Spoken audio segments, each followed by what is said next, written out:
संदीप, आपको मेरी आवाज आ रही है? बताइए। समूह का पूरा समूह एक जगह इकट्ठा हो गया तो अंदर फोर्स भी बढ़ा दी गई है। वहीं अभी भी शाइस्ता को लेकर उनके परिजन जो तैयारी कर रहे हैं वो कंफर्म नहीं बता रहे आखिर हकीकत क्या है, क्योंकि हमारे साथी बता रहे हैं कि शाइस्ता सरेंडर कर चुकी। हो सकता है कि उनकी बात सही हो, लेकिन परिजन इस बात को क्यों छुपा रहे हैं, इसको लेकर सवाल बना हुआ है। ऐसे ही बच्चों को लेकर है, हालांकि वो अशरफ के बच्चों और उनकी साली को जनाजे में शामिल होने की बात कह रहे हैं, लेकिन शाइस्ता और उनके बच्चों को जनाजे में शामिल होने को लेकर अभी इनकार कर रहे हैं। ऐसे में हो सकता है कि परिजन इस मसले को छुपा रहे हों, या हकीकत क्या है ये कुछ पल में खुल ही जाएगा। लेकिन अतीक और अशरफ का जो 44 वर्ष तक का यहाँ पे खौफ था वो जमींदोज हुआ जा रहा है। यहीं से उस खौफ का उदय हुआ था और यहीं पर दफन हुआ जा रहा है। या ये कसारी मसारी का कब्रिस्तान है, बगल में ही 900 मीटर पर अतीक का पुश्तैनी आवास है, और साथ ही ये वो जंगल है, यहीं से 200 मीटर इसी कब्रिस्तान से 300 मीटर जुड़ा हुआ जंगल है जहां पर कल अशरफ और अतीक को आखिरी बार लाया गया था और हथियार बरामद किया गया था। यहीं के बाद वो थाने गए और थाने के बाद मेडिकल कराने के लिए उनको हॉस्पिटल ले जाया गया, जहां कालविन हॉस्पिटल में उनको गोली मारकर हत्या कर दी गई। यानी कि उनके जीवित रहते इसी क्षेत्र में उनकी आखिरी यात्रा रही और मौत के समय में दोनों शव यहीं दफन किए जा रहे हैं। बगल में उनके पिता का कब्र बनी हो और माता की बनी हो, नानी की बनी, साथ ही बेटे की भी कल कब्र बनाई गई है। यानी कि एक ही परिवार की अब 3 कब्र एक ही पास हो गई हैं। आप देख सकते हैं ये विजुअल हैं, शाम का समय हो चुका है और लोगों की भीड़ जुटी हुई है। करीब 70 से 80 लोग हैं जनाजे में जो शामिल हुए। फतिया पड़ी जा रही, इसके बाद सुपुर्दे खाक किया जाएगा। बिल्कुल बिल्कुल संदीप, आप बने रहिए, हमारे साथ सर्वेश भी लगातार बने हुए हैं। सर्वेश, बताया जा रहा है कि अशरफ की बेटियां, अतीक के दोनों नाबालिग बेटे भी वहां पर मौजूद हैं। प्रशासनिक तौर पर क्या इसकी पुष्टि अभी तक हो पा रही है?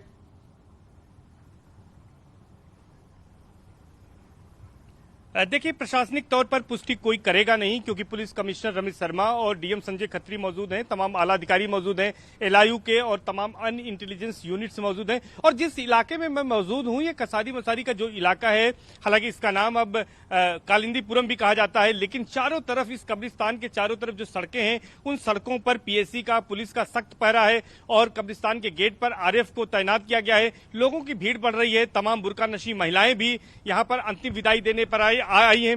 तमाम महिलाओं के मन में गुस्सा भी है, तमाम तरह की बातें भी कही जा रही हैं कि मार दिया गया और सुरक्षा नहीं मुहैया करा पाई पुलिस, तो तमाम तरह की बातें। लेकिन चूंकि मैंने खुद वो विजुअल्स को देखा है, उस एम्बुलेंस को देखा है जिसमें 2 बच्चे बैठे थे, जिन्हें एजम और अबान है, वो अतीक अहमद के बेटे हैं, और इसके साथ साथ अशरफ की बेटियां भी यहाँ पर आई हुई हैं। तो ये कहा जा सकता है कि शाइस्ता को लेकर हो सकता है कि सस्पेंस बनाने की कोशिश की जा रही हो, लेकिन अब कुछ बचा नहीं है। जैसे मैंने आपको बताया कि शाइस्ता के पास कोई विकल्प नहीं है कि वो क्यों नहीं अब सामने आना चाहेंगी, क्योंकि अब बेटा उनका असद रहा नहीं, अब पति और देवर भी मारे जा चुके हैं, तो अब कुछ बचा नहीं है। इसलिए शाइस्ता ने खुद ही प्रशासन से संपर्क किया है। माना यह जा सकता है कि शाइस्ता वहां पर पहुंच गई हो और फिलहाल अभी कुछ उनको प्रशासन कुछ देर बाद उनको हिरासत में ले ले, ये सारी प्रक्रिया पूरी होने के बाद। लेकिन फिलहाल जो जानकारी हमारे पास है उसके मुताबिक ये एक तरह से ये मानवीय आधार पर भी, कि चूंकि उनके पति का यहाँ पर अंतिम संस्कार हो रहा है, तो अभी फिलहाल गिरफ्तारी नहीं है। लेकिन तमाम महिला पुलिसकर्मी सिविल ड्रेसेज में है, बुरके में तमाम मुस्लिम महिला पुलिस अधिकारियों को भी रखा गया है कि जिससे कि शाइस्ता को भागने न दिया जाए। तो इस तरह की प्रयास किए गए हैं और एक जो यहाँ पर प्लान है वो बिल्कुल फुल प्रूफ प्लान तैयार किया गया है ताकि कोई चूक न हो पुलिस से। और चूंकि अब जो यहाँ पर मामला है वो आज दिन में पोस्टमार्टम हुआ, देर शाम तक पोस्टमार्टम की कार्रवाई हुई, उसके बाद यहाँ पर अशरफ और अतीक के शव को लाया गया और दिन भर से ये माहौल बनाए रखा प्रशासन ने। यहाँ पर फ्लैग मार्च होता रहा कि ताकि किसी तरह का न्यूसेंस क्रिएट ना हो, कोई डिस्टर्बेंस ना हो, इस तरह की कोशिश की गई।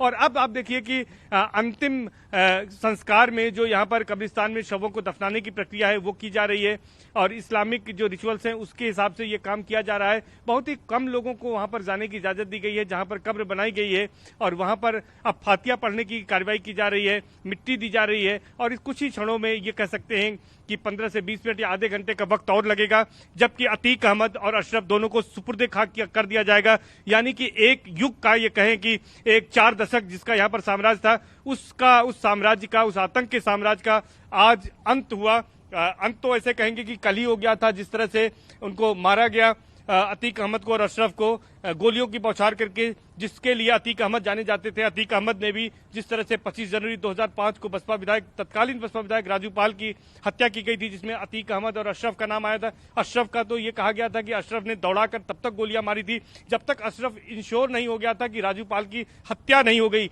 बताया तो यहां तक जाता है कि जिस टेम्पो में राजू पाल को लाद कर वहां पर मेडिकल के लिए भेजा जा रहा था, उसके बाद भी उसने गोलियां बरसाई थी ताकि राजू पाल पूरी तरह से उसकी मौत हो जाए और वो बचने न पाए। तो ऐसे तमाम उदाहरण हैं राजू पाल और अतीक अहमद के पास। अतीक अहमद ने ऐसे कई कारनामे किए थे, लेकिन अंत जो अतीक अहमद का हुआ वो भी उसी तरह का अंत हुआ जिस तरह का अंत वो लोगों का किया करता था। यानी उसके साथ भी वही सलूक हुआ जो लोगों के साथ करता था। तमाम ऐसे काम थे। IS 227 गैंग का सरगना था अतीक अहमद। 132 लोग उसकी गैंग में शामिल थे। इंटर स्टेट गैंग था।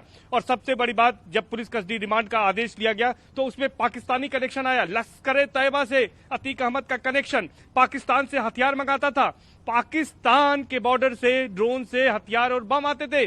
और ये बमों का, हथियारों का जो जखीरा था वो न केवल प्रयागराज, कौशाम्बी, फतेहपुर, उन्नाव तक की सीमाओं में उसके गुर्गों के पास संरक्षित थे। 2 दिनों में जो कस्टडी रिमांड पर पुलिस ने बरामदगी की थी, कौशाम्बी के चरवा थाना क्षेत्र के सैयद सरावा में 5 असलहे बरामद किए थे, 2 राइफल, 2 बंदूक, 1 पिस्टल बरामद की थी। और कल ही देर शाम को करीब 8 बजे जब धूमनगंज थाने से कसारी मसारी के जंगलों में पुलिस ले गई थी, तब भी विदेशी यहाँ पर वेपन्स को अतीक अहमद के कब्जे से बरामद किया था। यानी कि जो पाकिस्तानी कनेक्शन सामने आया था अतीक अहमद का, वो भी एक महत्वपूर्ण कड़ी है अतीक अहमद की हत्या के मामले में, इसके शूटआउट के मामले में। तो ऐसे तमाम सवाल हैं जिनके जवाब बिल्कुल सर्वेश, लेकिन सबसे बड़ी बात यह है कि मिट्टी में दफन हो रहा है माफिया। अब पुलिस का लाइन ऑफ एक्शन, एडमिनिस्ट्रेशन का लाइन ऑफ एक्शन, इसके बाद क्या रहने वाला है? देखिए अनुपम, बहुत ही सही सवाल आपने किया है कि आखिर अब इसके बाद क्या। यानी कि माफिया अतीक अहमद के आतंक का अंत हुआ। 4 दशक से जो आतंक था, जमीनों को खरीदने को लेकर, रंगदारी को लेकर, हत्या को लेकर, ये सब जो अपहरण को लेकर जो एक आतंक था अतीक अहमद का, उस आतंक का अंत हुआ। लेकिन अब पुलिस का जो लाइन ऑफ एक्शन होगा वो अपने आप में, अभी तो पुलिस के पास चुनौती ये है कि जो पकड़े गए आरोपी हैं, हत्या आरोपी, उनसे मोटिव जाना जाए और अतीक अहमद और अशरफ की हत्या के पीछे वजह क्या थी इसको जाना जाए। इसके साथ ही साथ जो उमेश पाल शूटआउट केस है उसके जुड़े जो अन्य आरोपी हैं उनकी तलाश की जाए, उन पर एक्शन लिया जाए, जिनमें अभी भी जो आरोपी फरार हैं, गुड्डू मुस्लिम फरार है, साबिर फरार है, इसके साथ साथ अरमान फरार है। इन तीनों बिल्कुल मैं आऊंगा सर्वेश आपके पास, बने रहिए। संदीप हमारे साथ है। संदीप, अभी क्या प्रोसेस चल रहा है वहां पर, किस तरीके से सुपुर्दे खाक किया जा रहा है, जरा बताइए।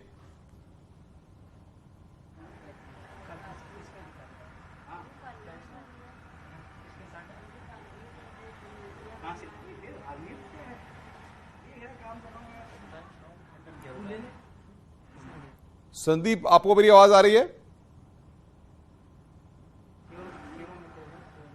जी जी बताइए। हेलो संदीप, बताइए किस तरीके से सुपुर्दे खाक वहां पर अतीक और अशरफ को किया जा रहा है?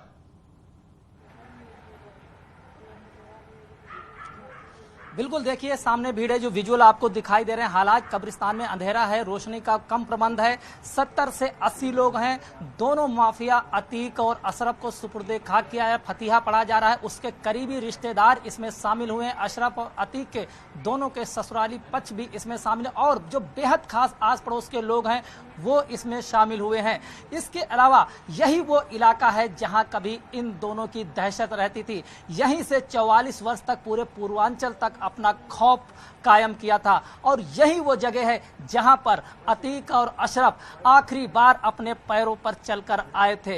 यानी कि जहां बचपन जिया और वहीं आखिरी बार यहां पुलिस के साथ आए और हथियारों का जखीरा, इसी जंगल से सटे जंगल से, कब्रिस्तान का से सटा जंगल है जहां पे हथियारों का जखीरा बरामद किया और कल थाने गए और वहां से उनको मेडिकल के लिए हॉस्पिटल ले जाएगा, जहां ताबड़तोड़ गोलियां बरसाकर उन्हें मौत के घाट उतार दिया। आज उनकी फिर अंतिम यात्रा उसी कब्रिस्तान में पहुंची, उनके इलाके में पहुंची, पुश्तैनी आवास के पास पहुंची और यही खौफ जहां से उदय हुआ था इन दोनों का, और यही आज उसका खौफ का जमींदोज हुआ जा रहा है। आप देख सकते हैं, हालांकि शाइस्ता और उसके बेटे को लेकर परिजन क्यों नहीं साफ कर रहे हैं, ये एक आगे का विषय है जो पुलिस अफसर और प्रशासनिक अफसर इस पर्दे से राज उठाएंगे। क्योंकि जितने भी उनके जो करीबी इसमें शामिल हुए हैं वो कह रहे हैं, अशरफ के परिवार को तो कबूल नहीं है कि अशरफ के बच्चे आए हैं, उनकी साली आई है, लेकिन अतीक के पत्नी शाइस्ता और उनके बच्चों को लेकर क्यों पर्दा डाल रहे हैं, क्यों नहीं कबूल कर रहे हैं? ये तस्वीरें आप दिखा रहे हैं संदीप, अभी क्या हो रहा है? क्या मिट्टी डाला जा रही है? शाइस्ता और क्या हो रहा है जरा बताइए। बिल्कुल मिट्टी डालने, बिल्कुल दोनों को कब्र के अंदर पहुंचा दिया। अतीक और अशरफ को कब्र के अंदर पहुंचा दिया गया है। इसमें अतीक की कब्र चौड़ाई में 4 फीट बनी हुई, क्योंकि उसका शरीर थोड़ा डबल था। वहीं अशरफ की कब्र 3 फीट चौड़ी है। दोनों के शव अंदर रख दिए गए हैं। करीब 7.5 फीट गहरी कब्र है, दोनों के शव अंदर रख दिए गए। इसके बाद उसके ऊपर पटरे रखे जाए, जो लकड़ी की पट्टियां होती हैं चौड़ी, वो रखी जा रही हैं ताकि शव सुरक्षित रहे। और जितने भी लोग जनाजे में शामिल हुए हैं वो उस पर मिट्टी डालना है और फतिया हो चुकी है, जिसमें कि वो उसके गुनाहों की माफी को लेकर ऊपर वाले से दुआ की गई। ये पूरी रिवाज हो रही है। और देख लीजिए, फोर्स वापस आ रही है। आज सीधे हम एक्सक्लूसिव तस्वीर दिखा रहे हैं कि ये फोर्स वहीं पे थी जहां पर अतीक और अशरफ को दफनाया जा रहा था, लेकिन इसका मूवमेंट बैक हो रहा है, यानी कि प्रक्रिया लगभग पूरी हो गई है। सिर्फ उस पे मिट्टी डालने को लेकर बराबर की जा रही कब्र और उसके ऊपर फूल वगैरह चढ़ाए जा रहे हैं।